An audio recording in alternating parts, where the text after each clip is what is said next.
હા, અત્યારે ખૂબ જ જેને હોટ ટોપિક કહેવાય એવું HMPV એટલે કે હ્યુમન મેટાન્યુમો વાયરસ અને એનાથી થતા ચેપ અને ભારતમાં એન્ટ્રી થઈ ગઈ, બેંગ્લોરમાં આવ્યો, આજે ગુજરાતમાં પણ પકડાયો. એટલે સારી એવી લોકોને ઉત્તેજના હશે અને થોડો ભય પણ હશે. પણ જો સાયન્ટિફિક માહિતીની વાત કરીએ તો 2001થી આ વાયરસ પૃથ્વી પર અવતરી ચૂક્યો છે. કોરોના તો 2019માં આવ્યો, આ તો એનું જૂનું છે. અને જેમ રેસ્પિરેટરી સિન્સિટિયલ વાયરસ, જેમ ઇન્ફ્લુએન્ઝા વાયરસ, જેમ કોરોના વાયરસ, એટલે કે એવા વાયરસ કે જે શ્વાસ, નાક, કાન, ગળા અને ફેફસાને અસર કરે, RNA પ્રકારના કુળનો જ આ વાયરસ છે. આ વાયરસ સામાન્ય સંજોગોમાં નાક, કાન, ગળા સુધી સિમ્ટમ્સ આપીને પછી ઠરી જતો હોય છે. એટલે કે શરદી થાય, કફ થાય, ખાંસી થાય.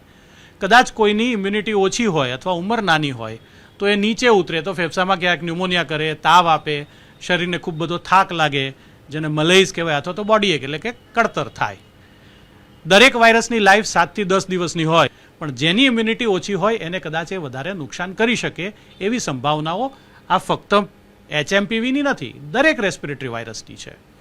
આપણે તો આજે તો એવું જ લઈએ લાઇટર વેમાં કે આપણને કોરોનાનો રિફ્રેશર કોર્સ કરવા માટે ભગવાને આને પાછો મોકલ્યો છે, કારણ કે આપણે જે ડિસ્ટન્સિંગ કરતા હતા, આપણે હેન્ડ હાઇજીન રાખતા હતા, આપણે જે માસ્ક પહેરતા હતા, બધું ભૂલી ગયા.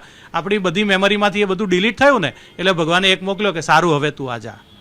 ચાઇનાથી આવ્યો છે ને ચાઇનામાંથી પૂરી માહિતી બહાર નથી આવતી એવી આપણી ગયા વખતનો અનુભવ છે, એટલે આપણને ભય લાગવો સ્વાભાવિક છે. ડરવાની જરૂર નથી, આનાથી કોઈ પણ એવી ગંભીર અફવાઓ ફેલાવવાની પણ જરૂર નથી.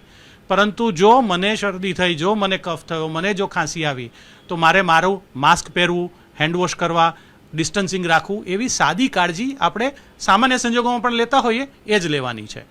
કોઈને ધારો કે નાના બાળકો છે, કારણ કે એમની ઇમ્યુનિટી ડેવલપ નથી થઈ હોતી, અને મોટી ઉંમરના લોકો કે જેમને ડાયાબિટીસ છે, બ્લડ પ્રેશર છે, હૃદય નબળું છે, કિડની ખરાબ છે, લીવર ખરાબ છે, અથવા સ્ટીરોઇડ લેવા પડે છે, અથવા કીમોથેરાપી લીધી છે, અથવા કોઈ મોટી સર્જરી થઈ છે એમાંથી રિકવર થઈ રહ્યા છે, અથવા તો સગર્ભા બહેનો છે, અથવા તો જેમણે હજી હમણાં જ બાળ જન્મ આપ્યો છે એવી માતાઓ છે, તો એમની રોગ પ્રતિકારક શક્તિ ઓછી હોવાથી આ વાયરસને કદાચ થોડો છૂટો દોર મળે.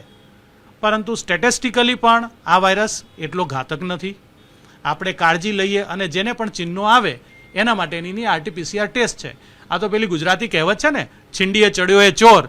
એટલે આ તો 2001થી આ વાયરસ ફરે જ છે, પણ હવે આ કારણ કે પકડાયો, અને કારણ કે ચાઇનાના જે ન્યૂઝ આવે છે એમાં એવું ચોખ્ખું લખેલું છે કે ફક્ત HMPV નથી, ત્યાં કોરોનાના કેસીસ પણ આવે છે, ત્યાં ઇન્ફ્લુએન્ઝાના કેસીસ પણ આવે છે, ત્યાં રેસ્પિરેટરી સિન્સિટિયલ વાયરસના પણ કેસીસ આવે છે, ત્યાં એટિપિકલ ન્યુમોનિયા એટલે કે ક્લેમાઇડા માઇક્લોપ્લાઝમાના પણ કેસીસ આવે છે. આ બધાએ ભેગા થઈને ઘણા બધા કેસ, કારણ કે આ એની ફેવરેબલ ઋતુ છે. શિયાળો હોવો, બંધિયાર વાતાવરણ હોવું, લોકોને છીંકો આવવી, ખાંસી થવી, એટલે વાતાવરણમાં એ વાયરસ ખૂબ બધો ભરેલો હોય. એટલે ત્યારે જેનું ઘર નબળું હોય એના ઘરમાં ચોરી થાય, એવી રીતે જેની ઇમ્યુનિટી ઓછી હોય એને આ વાયરસ લાગે અને સિમ્ટમ્સ આપે. ડરવાની, ગભરાવાની કોઈ જરૂર નથી. માતા પિતા જેમના બાળકો નાના છે એમણે કોઈ પેનિક કરવાની જરૂર નથી. સાવચેતી રાખવી.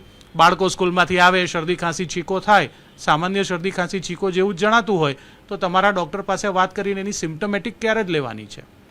આવા મીડિયાના માધ્યમથી સાચી માહિતી મેળવજો. ગૂગલ યુનિવર્સિટીઓમાં નહીં ને અફવા ફેલાવતા નહીં, અને પોતાની કાળજી લેજો.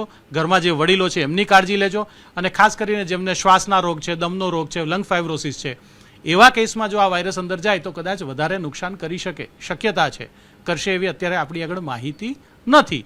તો એમણે પોતાની દવાઓ છોડવી નહીં, પોતાની કાળજી છોડવી નહીં, અને બહાદુરી વાપરીને બહાર પણ ફરવા હરવા જવું નહીં.